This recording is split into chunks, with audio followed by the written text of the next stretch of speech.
Training breaks muscle down, rest is when your body rebuilds it bigger. Skip rest and you skip the gain entirely.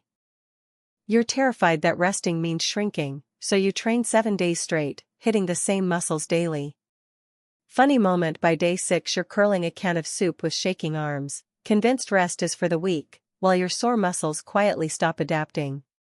You feel dedicated, but you're actually blocking the very growth you're chasing.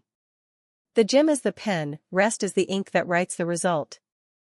The science flips the intuition. Muscle protein synthesis stays elevated for up to about 48 hours after training, so growth happens between sessions, not on the bench.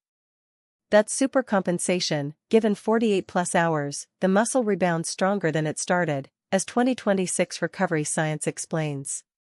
But train through every rest day and you court overtraining, cortisol climbs, progress stalls, and more suddenly becomes less. Recovery isn't the pause, it's the payoff. About 48 hours of recovery per muscle lets protein synthesis rebuild it bigger than before. Here's your plan.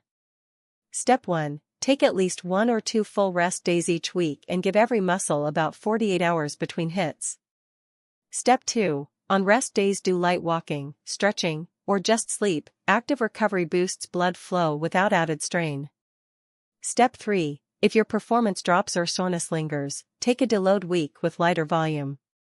Remember, rest isn't laziness, it's the productive half of training. Myth: rest days make you lose muscle, so real gainers train daily. Truth: you grow during recovery, and training every day blocks supercompensation while raising cortisol. The 2024 to 2026 recovery science is clear: strategic rest is what turns your workouts into actual size.